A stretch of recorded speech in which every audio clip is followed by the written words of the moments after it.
Yes, my friends, welcome back to Kayjo Farms. Yep. So today is a Saturday, and I'm here at my farm, trying to check out the progress. You know, you have to come to your farm to always check out what's going on. You understand? Don't just neglect your farm and you come after a long while. For me, I make sure, like I always say, I come at least twice a week. Or if I can't make it once a week, but I have to make sure every week I make sure I come at my farm. So right now we are just checking out the goats. They're about to go and eat. So I'm hearing one which is a bit coughing, so that one needs some tyrosine. Yep. So right now, what I wanted to show you,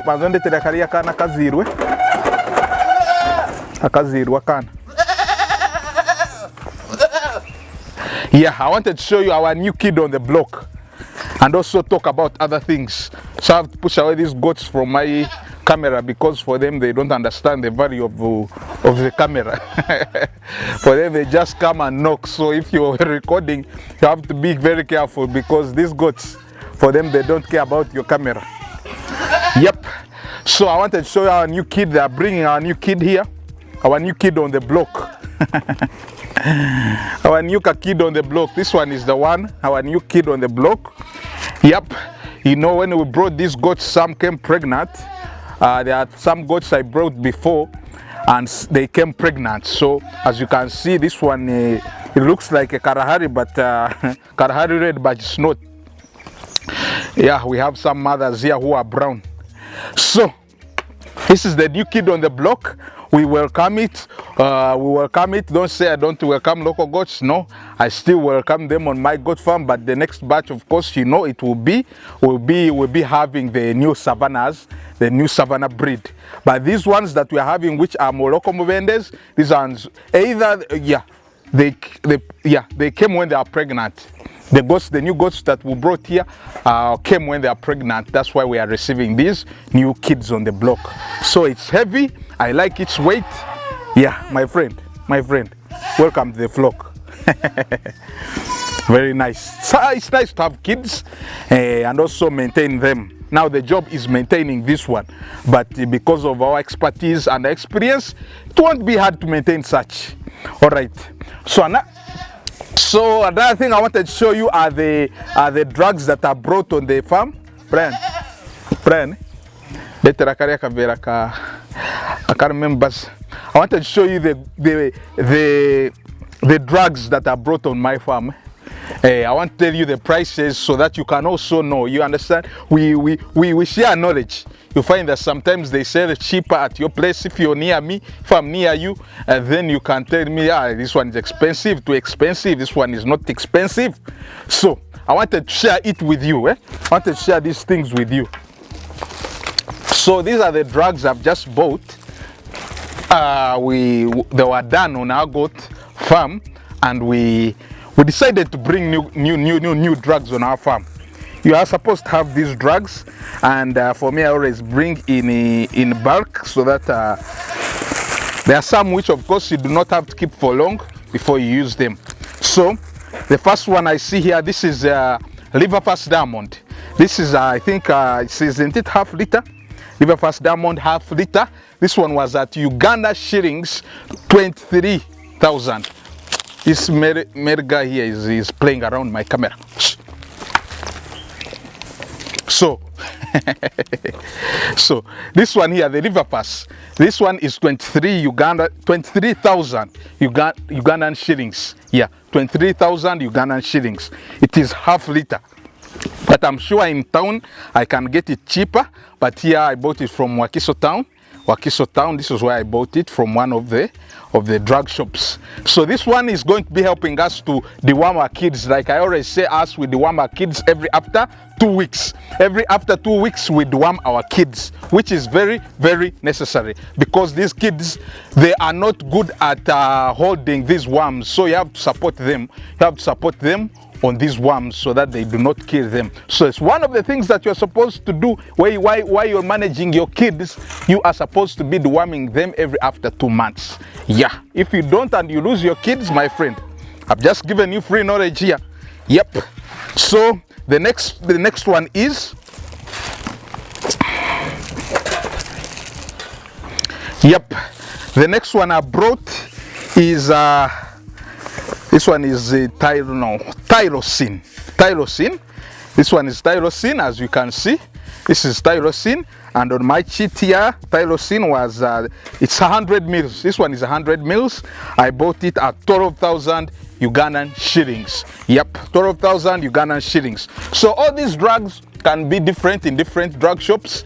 I'm sure in town, if you buy from town Kampala, then things will be cheaper, because that's why I always buy from. But this time they needed these drugs, and I had to provide, because our goat farm needs these medicines. Then the next one is pen and strep. Pen and strep is an antibiotic. It's also needed at my goat farm. We always give it in case goats have wounds, they fight and break each other. You understand those things, and so forth. Yep. So this pen and strep was at 12,000 Ugandan shillings. 12,000 Ugandan shillings. Let me first just this one here. 12,000 Ugandan shillings. Yeah, that was pen and strep. It is an antibiotic. Then we also have oxy. This one here. You have to have it on your goat farm. It shouldn't miss, because it helps a lot. Oxytetracycline, 20%. For it was at how much? Oxy. This is 100 mils, and it was at 8,000 Ugandan shillings. 8,000 Ugandan shillings was our oxy, 20%. This one is by Meda, but remember they are different. Because when you go to buy, they always tell you want for 9,000, for 7,000, for 8,000. So I'm not saying that even if it's cheap here or expensive somewhere else, they are cheating you. No, sometimes you find each brand has its own amounts attached to it. And the last one here we have Duodip. Duodip, this is the acaricide. Yeah, this is the acaricide that we use on our goat farm.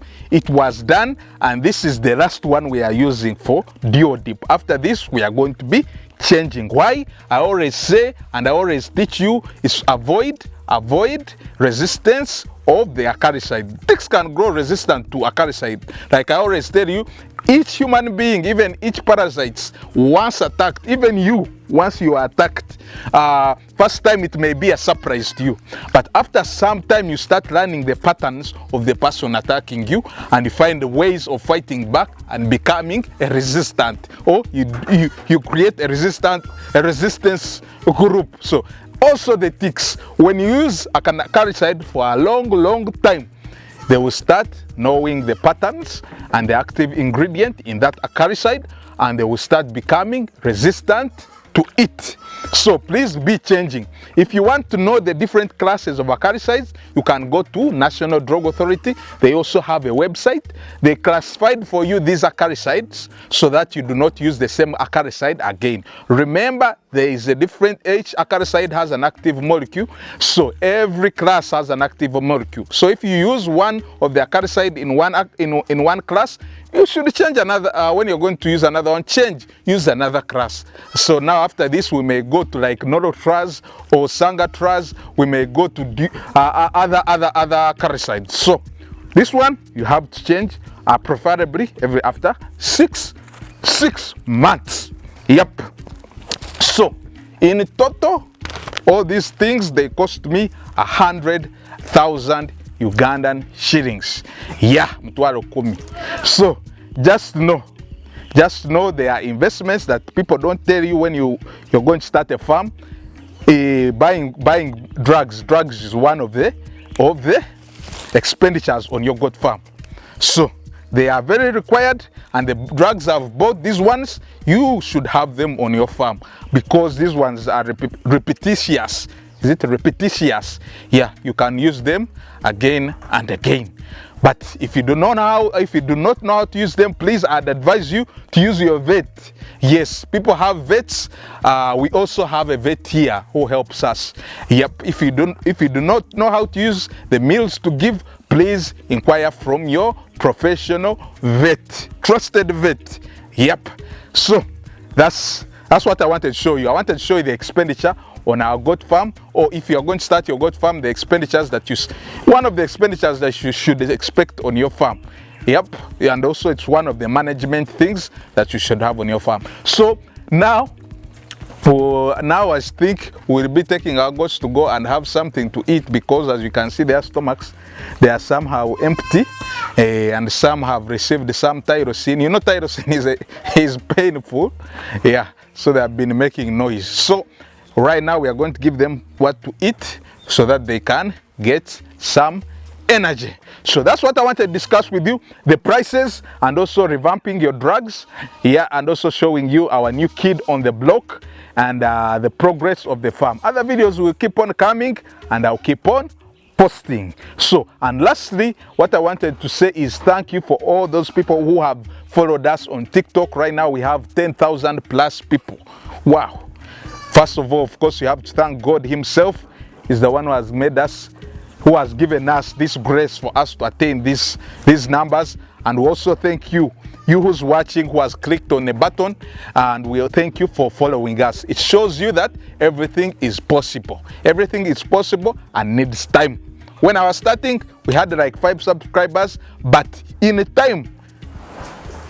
future, I think, which we hadn't reached, there were 10,000 followers. If we didn't continue, we wouldn't get those followers. What does it show you?